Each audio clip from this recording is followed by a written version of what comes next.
அநேகம் ஜாதிகளுக்கு கடன் கொடுப்பாய், ஆனால் நீயோ கடன் வாங்காதிருப்பாய். நான் நம்புறேன், நான் விசுவாசிக்கிறேன், இந்த வார்த்தையை ஆண்டவர் இங்க இருக்கிற அநேகருடைய வாழ்க்கையிலே ஆண்டவர் நிறைவேற்ற போகிறார். ஏற்ற காலத்தில் ஆண்டவர் உங்களை ஆசீர்வதிப்பதற்கு அவருடைய பொக்கிஷ சாலையாகிய வானத்தை உங்களுக்காக ஆண்டவர் திறக்க போகிறார். திறந்து இன்றைக்கு ஒருவேளை நீங்கள் கடனோடு கூட இந்த ஜெபத்தில் கலந்து கொள்ளுகிறீர்கள். ஆனா நான் நம்புறேன், வெகு சீக்கிரத்தில் ஆண்டவர் உங்களை கடன் கொடுக்கிறவர்களாய், நீயோ அநேகம் ஜாதிகளுக்கு கடன் கொடுக்கிறவர்களாய் ஆண்டவர் உங்களை பிளஸ் பண்ணுவார் அப்படின்னு நான் ஆணித்தரமாய் ஆண்டவருடைய சமூகத்திலே விசுவாசிக்கிறேன். ஆண்டவருடைய பிள்ளைகளே, இந்த கடனில் இருந்து ஒரு தேவனுடைய பிள்ளை வெளியே வருவதற்கு மிக அவசியமான ஒன்று, நீங்கள் முதலாவதாக தெரிந்து கொள்ள வேண்டிய ஒன்று, பரிசுத்த வேதாகமம் இந்த இடத்துல நமக்கு சொல்லுகிறது, நீ அநேகம் ஜாதிகளுக்கு கடன் கொடுப்பாய். ஆண்டவர் கடனை நீங்க கொடுப்பீங்க அப்படின்னு சொல்றாரு. நீ கொடுப்ப, நீ நிறைய பேருக்கு கடன் கொடுப்பப்பா. ஆனா அடுத்த வார்த்தை சொல்லுது, நீயோ கடன் வாங்காதிருப்பாய். நீயோ கடன் வாங்காதிருப்பாய். சோ ஒரு தேவனுடைய பிள்ளையினுடைய வாழ்க்கையில முதலாவதாக ஒன்றை நீங்கள் தெரிந்து கொள்ளுங்கள், கடன் வாங்குவது தவறு என்கிற ஒரு எண்ணம் உங்களுக்குள்ள வராட்டா நீங்க நிச்சயமா கடனில் இருந்து வெளியே வரவே முடியாது. நிறைய பேர் என்ன பண்றாங்க அப்படின்னா, இந்த கடனை குறித்து அவர்களுக்குள்ள ஒரு நிரூபிக்கிற சக்தி இருக்குது. நான் என்ன தப்பு பண்ணேன், கடன் வாங்குறது என்ன பெரிய தப்பு, அப்படியெல்லாம் ஒன்றும் பெரிய தப்பு இல்லையே. நிறைய பேர் கடன் வாங்குறதை நியாயப்படுத்துகிறார்கள்.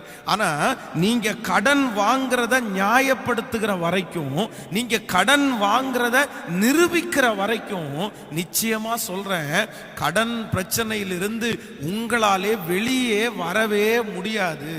முதல்ல வேதத்தின்படி நான் வெளியே இருந்தெல்லாம் சொல்லல, ஆண்டவர் சொல்றாரு, நீயோ கடன் வாங்காதிருப்பாய். எப்பா, நீ கடன் வாங்க கூடாதுப்பா, நீ வாங்குறது தப்புப்பா, கடன் வாங்குறது தவறு. நீங்கள் உங்களுடைய பிள்ளைகளுக்கு கற்றுக் கொடுக்க வேண்டியது என்ன அப்படின்னா, கடன் வாங்குறது சரின்னு சொல்லி கொடுக்க கூடாது, கடன் வாங்குறது தவறுன்னு சொல்லி கொடுக்கணும். அதான் இந்த ஸ்கூல்ல ஒரு நாள் என்னுடைய மகன் ஸ்கூலில் எக்ஸாமில் ரொம்ப அந்த எக்ஸாமை எழுதாமல் அவன் மார்க் ரொம்ப குறைவாய் அவன் வாங்கிட்டு வந்தான். அப்போ அவனுடைய ப்ரோக்ரஸ் ரிப்போர்ட்டை நான் அவன்கிட்ட பார்த்து கேட்டேன், என்னப்பா இந்த சப்ஜெக்டில் மட்டும் ரொம்ப நீ மார்க் கம்மியாக எடுத்திருக்கிற, இதில் மார்க்கே இல்லையே, என்ன ஆச்சு அப்படின்னு கேட்ட உடனே அவன் சொன்னான், இல்லை டாடி, நான் பென்னு வச்சுருந்தேன், அந்த பெண்ணை காணோம், அந்த பெண்ணு ஒன்றும் இல்லாமல் போயிடுச்சு, நான் எழுதுறதற்காக பெண்ணை தேடினேன், கண்டுபிடிக்க முடியாதனால நான் கொஞ்ச நேரம் எழுதாம இருந்தேன், மிஸ்ஸிட்ட போய் கேட்டேன், இந்த மாதிரி எனக்கு பெண்ணை காணோம் அப்படின்னு சொன்ன உடனே அவங்க சொன்னாங்க, பெண்ணை காணோமா அப்படின்னா நீ எக்ஸாமே எழுத வேண்டாம், போய் உட்காரு அப்படின்னு சொல்லிட்டாங்க. பெல் அடிக்கிறதுக்கு ஒரு 5 மினிட்ஸுக்கு முன்னாடி தான் பக்கத்தில் வாங்கிக்கோ அப்படின்னு சொன்னாங்க. அப்போ அதனால தான் இந்த எக்ஸாமில் எனக்கு ரொம்ப கம்மியான மார்க் வந்திருக்கு. என்ன, அவங்க மட்டும் அந்த பேனாவை வாங்குறதுக்கு ஒரு பர்மிஷன் கொடுத்துருந்தா நான் அந்த எக்ஸாமில் நல்ல மார்க் வாங்கியிருப்பேன் அப்படின்னு சொன்ன உடனே நானும் அடுத்த வார்த்தை என்ன சொன்னேன் அப்படின்னா, இல்லை, நீ கொண்டு போகாதது தப்பு, நீ பேகுக்குள்ள இருக்கா இல்லையான்னு செக் பண்ணாதது உங்க தப்பு.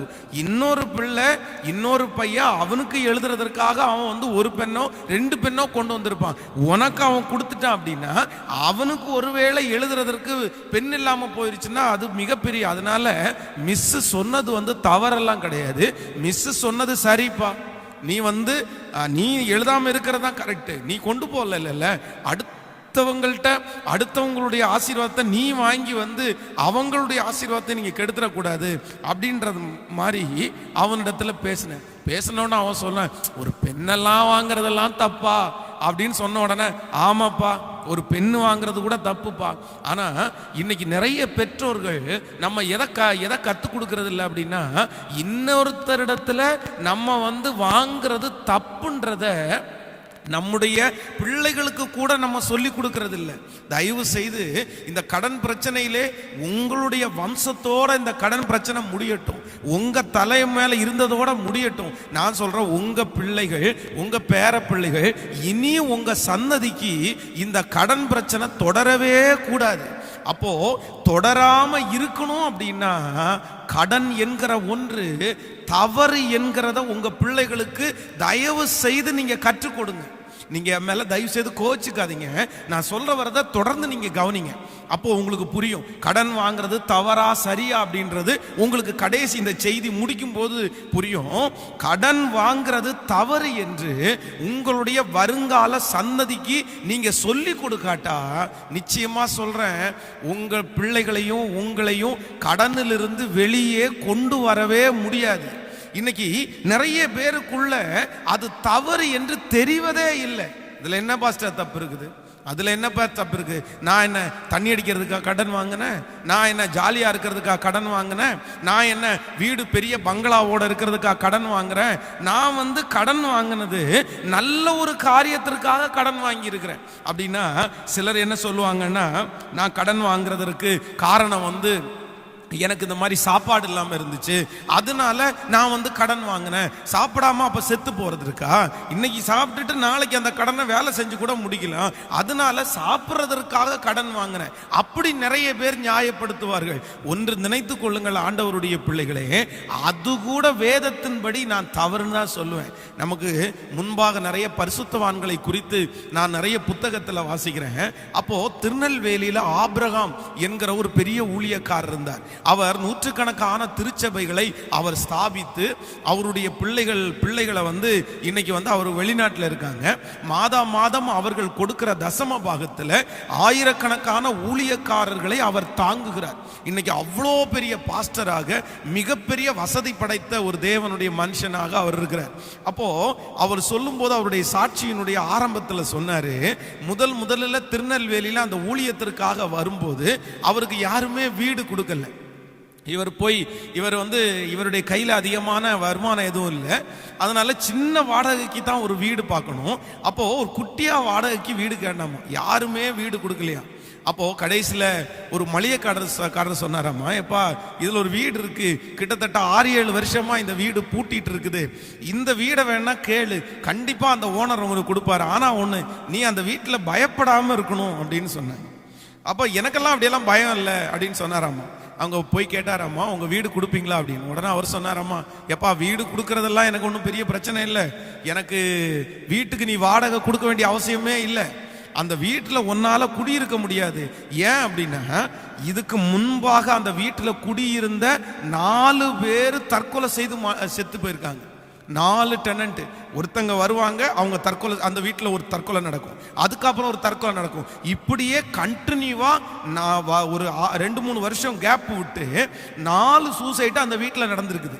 அதனால அந்த வீட்டுக்கு யாருமே வராம இன்னைக்கு 1-2 வருஷமா அதை பூட்டி தான் வச்சிருக்கோன்னு சொன்ன உடனே அவர் சொன்னாராமா, எனக்கு ஒன்றும் பிரச்சனை இல்லை அப்படின்னு சொல்லி அந்த வீட்டை அவர் வாடகைக்கு எடுத்து கிட்டத்தட்ட 3 வருஷம் ஒரு வாடகை கூட வாங்காம அந்த வீட்டில் ஃப்ரீயா அவர் இருந்தாராமா. அங்க திருமணம் ஆச்சு, அவருக்கு ஒரு குழந்தை பிறந்துச்சு. திடீரென்று சாப்பிட்றதற்கு ஒரு வசதியுமே இல்லை. அன்னைக்கு எந்த காசுமே கையில் இல்லை. கிட்டத்தட்ட ஒரு நாளைக்கு முன்னாடி அவர் சாப்பிடலை, மனைவி சாப்பிடலை, பிள்ளை இன்னைக்கு குழந்தை, அந்த குழந்தைக்கு தண்ணி ஊற்றி ஊற்றி ஊற்றி இருக்கும்போது அந்த குழந்தையினுடைய பசினால கத்தும் போது ஆண்டவரை பார்த்து கேட்டாராமா, ஆண்டவரே உம்முடைய ஊழியத்திற்காக நான் வந்திருக்கிறேன், இந்த குழந்தை பசினால இருக்குது, எப்படியாவது ஒரு ஆகாரம் கொடுங்கன்னு அவர் ஜெபம் பண்ணி இருக்கிறாரு. ஆனா யாருடைய வீட்டிலையும் போய் எனக்கு ஒரு 10 ரூபாய் கடன் கொடுங்க, இந்த மாதிரி என் குழந்தை இந்த மாதிரி சாப்பாடு இல்லாம கஷ்டப்படுதுன்னு அவர் கேட்கவே இல்லையாமா. திடீர்னு பக்கத்து வீட்டில் இருக்கிறவங்க 3 இட்லி கொண்டு வந்திருக்கிறாங்க. 3 இட்லி. அந்த 3 இட்லியில ஒரு இட்லியை தன்னுடைய குழந்தைக்காக கொடுத்துட்டு 2 கணவன் மனைவியா சாப்பிட்டு அன்னைக்கு படுத்து தூங்குனாங்களாம். அப்போ ஆண்டவருடைய பிள்ளைகளே, பரிசுத்தவான்கள் கடன் வாங்குறத அவங்க தப்புன்னு தான் நினைச்சாங்க. அவங்க சரி அப்படின்னு நினைக்கவே இல்லை. நீங்க டிபிஎம் திருச்சபையை ஸ்தாபித்த அந்த தலைமை போதகருடைய சாட்சியை நீங்க வாசிச்சு பார்த்தீங்கன்னா, அந்த தலைமை போதகர் தன்னுடைய பையன் பசியினால அப்படியே துவண்டு போய் கிடக்கிறாராம். அப்போ அவனை வந்து கையில தூக்கி எடுத்து, அதான் நான் சொல்லியிருக்கேன், கையில தூக்கி எடுத்தாராமா. எடுத்து அவனை பார்த்து கேட்டாராமா, உனக்கு எதிர்காலத்தில் நீ என்னவா மாற விரும்புற அப்படின்னு. ஏசப்பாவுக்கு ஊழியம் செய்ய விரும்புறேன்னு சொன்ன உடனே தொப்புன்னு கீழே போட்டாராமா. அப்படின்னா இன்னும் கொஞ்சம் பசியை நீ தாங்கி தான் ஆகணும் அப்படின்னாராமா. சோ பரிசுத்தவான்கள் இன்னொருத்தரிடத்துல கை நீட்டுறத அவங்க தவறு அப்படின்னு நினைச்சாங்க. ஆண்டவரும் நமக்கு நிறைய இடத்துல வந்து கடன் வாங்குறத நியாயம்னு ஆண்டவர் சொல்லவே இல்லை. எப்பா உனக்கு இருக்கிறதுல நீ பெஸ்டா பண்ணுப்பா, இருக்கிறதுல நீ சரியா செய்ப்பா. பாருங்க, ஆண்டவர் வந்து பிரசங்கம் பண்ணிட்டே இருக்கிறாரு. 2-3 நாள் இப்ப கடந்து போயிருச்சு. ஜனங்கள் எல்லாரும் ரொம்ப பசினால ஆயிட்டாங்க.